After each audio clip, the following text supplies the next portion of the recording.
Chapter 21. Limhi's people are smitten and defeated by the Lamanites. They meet Ammon and are converted. They tell Ammon of the 24 Jaredite plates.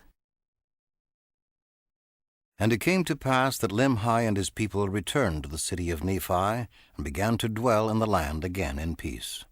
And it came to pass that after many days the Lamanites began again to be stirred up in anger against the Nephites, and they began to come into the borders of the land round about. Now they durst not slay them, because of the oath which their king had made unto Limhi, but they would smite them on their cheeks, and exercise authority over them, and began to put heavy burdens upon their backs, and drive them as they would a dumb ass. Yea, all this was done, that the word of the Lord might be fulfilled. And now the afflictions of the Nephites were great, and there was no way that they could deliver themselves out of their hands, for the Lamanites had surrounded them on every side. And it came to pass that the people began to murmur with the king because of their afflictions, and they began to be desirous to go against them to battle. And they did afflict the king sorely with their complaints. Therefore he granted unto them that they should do according to their desires. And they gathered themselves together again, and put on their armor, and went forth against the Lamanites to drive them out of their land. And it came to pass that the Lamanites did beat them, and drove them back, and slew many of them. And now there was a great mourning and lamentation among the people of Limhi, the widow mourning for her husband, the son and the daughter mourning for their father, and the brothers for their brethren. Now there were a great many widows in the land, and they did cry mightily from day to day, for a great fear of the Lamanites had come upon them. And it came to pass that their continual cries did stir up the remainder of the people of Limhi to anger against the Lamanites. And they went again to battle, but they were driven back again, suffering much loss. Yea, they went again, even the third time, and suffered in the like manner, and those that were not slain returned again to the city of Nephi. And they did humble themselves even to the dust, subjecting themselves to the yoke of bondage, submitting themselves to be smitten and to be driven to and fro, and burdened according to the desires of their enemies. And they did humble themselves even in the depths of humility, and they did cry mightily to God. Yea, even all the day long did they cry unto their God, that he would deliver them out of their afflictions. And now the Lord was slow to hear their cry because of their iniquities. Nevertheless the Lord did hear their cries, and began to soften the hearts of the Lamanites, that they began to ease their burdens. Yet the Lord did not see fit to deliver them out of bondage. And it came to pass that they began to prosper by degrees in the land, and began to raise grain more abundantly, and flocks and herds, that they did not suffer with hunger. Now there was a great number of women, more than there was of men. Therefore King Limhi commanded that every man should impart to the support of the widows and their children, that they might not perish with hunger. And this they did because of the greatness of their number that had been slain.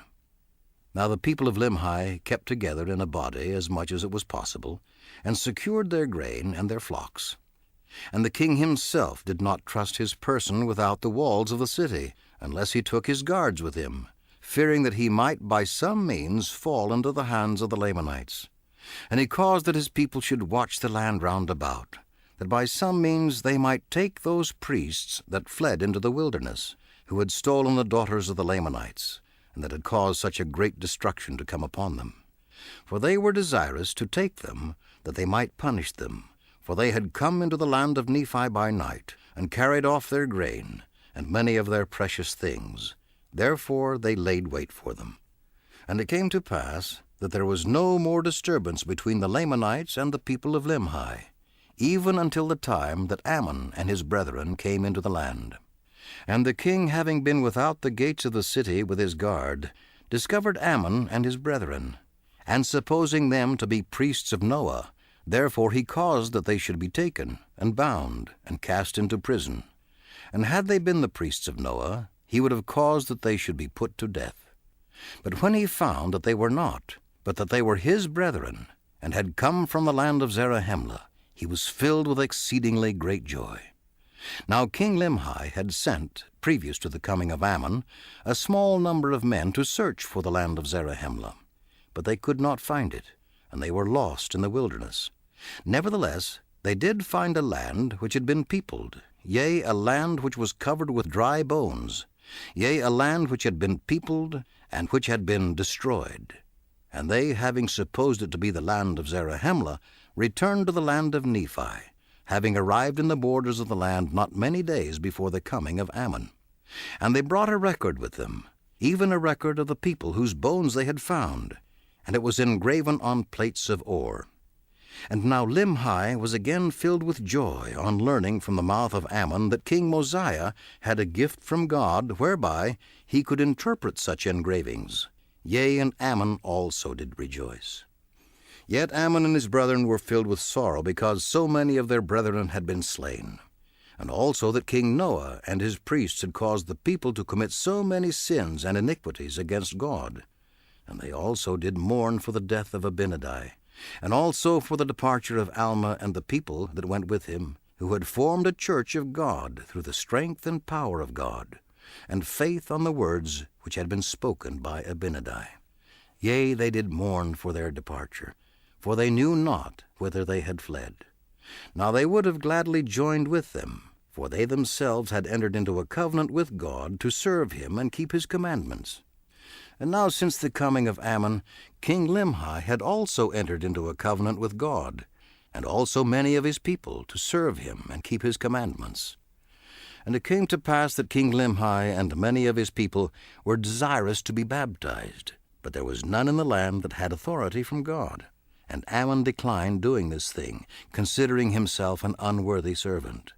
Therefore they did not, at that time, form themselves into a church, waiting upon the Spirit of the Lord. Now they were desirous to become even as Alma and his brethren, who had fled into the wilderness. They were desirous to be baptized as a witness and a testimony that they were willing to serve God with all their hearts. Nevertheless, they did prolong the time, and an account of their baptism shall be given hereafter. And now all the study of Ammon and his people, and King Limhi and his people, was to deliver themselves out of the hands of the Lamanites and from bondage.